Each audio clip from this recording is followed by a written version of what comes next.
If you've watched part 3 of The House of Scares, you may recall there's a laboratory on this basement floor that's adjacent to these dungeon cells, making for easy access to test subjects. But when Weird Science is taking a break, you can book them through Airbnb. The facilities are primitive, but the atmosphere can't be beat. Whispering ghosts, scratching from the walls, blood-curdling screams from the next room.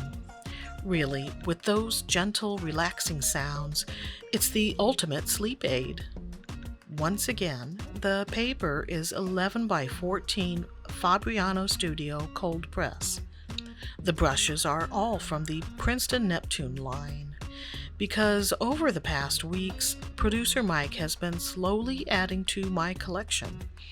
So now I have most of what I need in Neptunes, and my snap and real value brushes are relegated to second and third string status. I won't list each of the colors used here. For one thing, it's not that important, and for another, I don't remember them all. I know there were a lot of browns, and Payne's Gray was involved. It took me a while to realize this, but man, if there is one must-have color, aside from primaries of course, I'd say it's Payne's Gray.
The lounge is for serious TV viewing. I can picture watching some of our 13 Nights of Halloween favorites, Trick or Treat, The Haunting, Kill Baby Kill, on that comfy couch while wondering if the dummy on the chair was always in that position.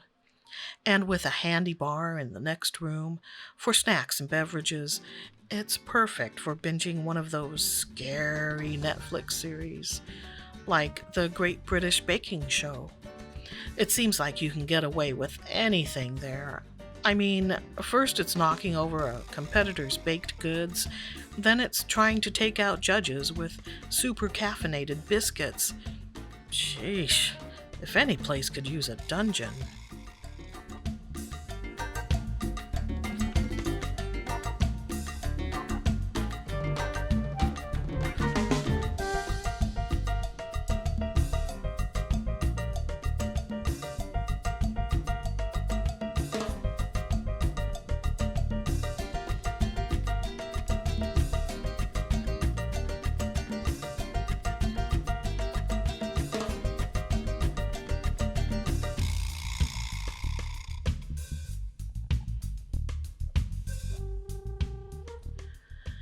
At the end of the lounge are shelves holding a rare collection of curiosities.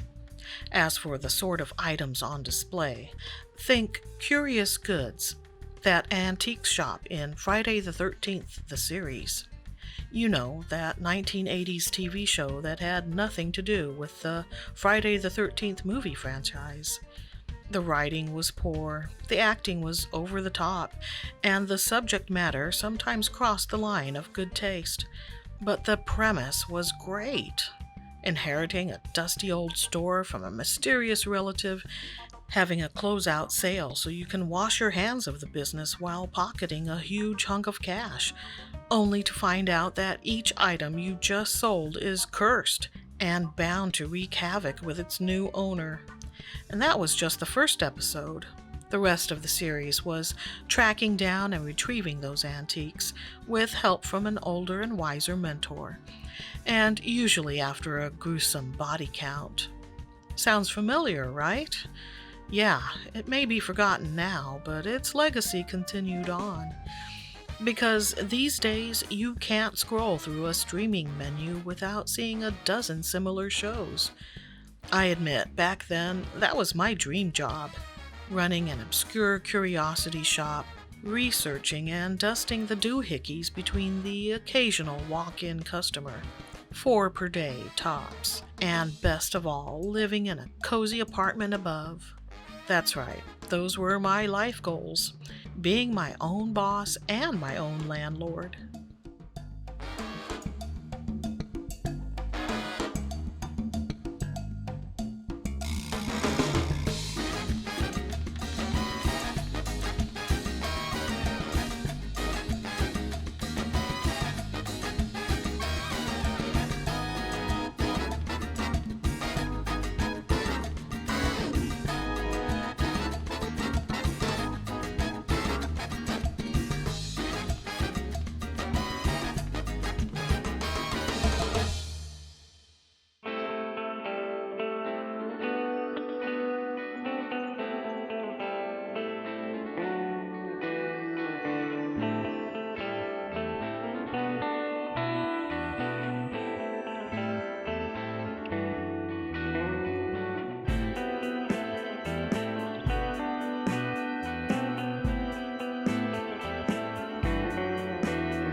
Behind a secret door in the wine cellar is the Forbidden Room. At the far end is a statue of a Lovecraftian monster. If you're feeling very brave, step through the glowing portal. Who knows where you'll end up? Another planet? Another dimension? The Overlook Hotel? That Halloween party you went to in 2012, the one where you got stupid drunk, picked a fight, puked, and was banned from the premises. Good times. Speaking of, although we aren't throwing a party this Halloween due to the pandemic, I'm still going to whip up a batch of yummy pumpkin fluff. The recipe for this dish was first given to me from a wonderful former colleague, and I've been making it every Halloween since. It's like 4 ingredients and really easy. There will be a link in the description.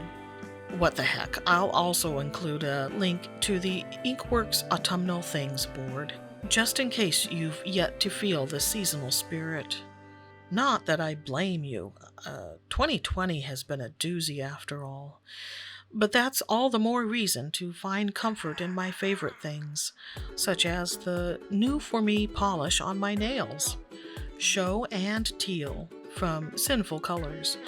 I'm always thrilled to find a nice shade under $2, but I was especially drawn to this one because it's deep but muted.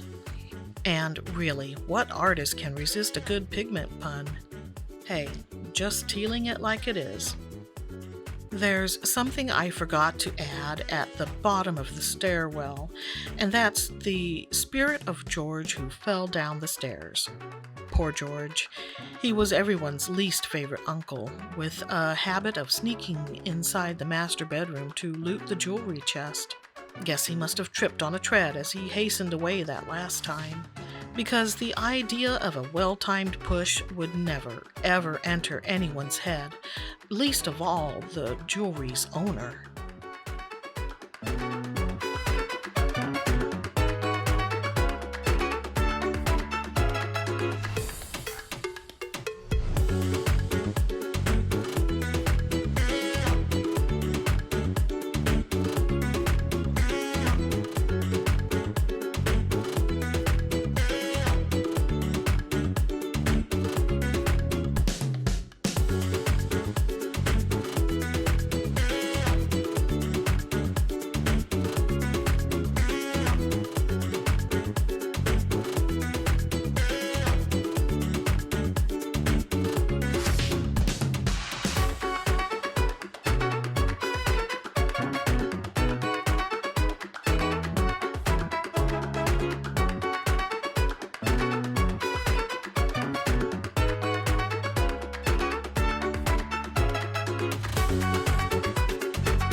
After the second floor is completed, I might go back and add some decorative bats or spiders to the empty-looking exterior spaces.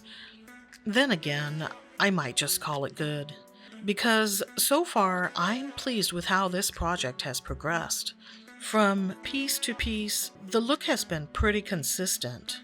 The walls in part 2 and 3 are a tad too dark compared to the others, but I can see displaying them all together to form a nice sextic. Yeah, I looked up that word to be sure it was what I thought it was. A painting on 6 panels, and not a personal issue to bring up in therapy. I'm happy to share part 4 of the House of Scares. Hopefully it didn't creep you out too much. In my opinion, the scariest thing about this one is how close the back of the fireplace is to the glowing portal. It's like 4 or 5 feet max. So if, on your return, you bust through while escaping the land of giant possum people, well, you're in for a very abrupt stop. Come to think of it, that might explain the stains there. Until next time, don't look in the shadowy corners too closely, and stay artsy, my friends.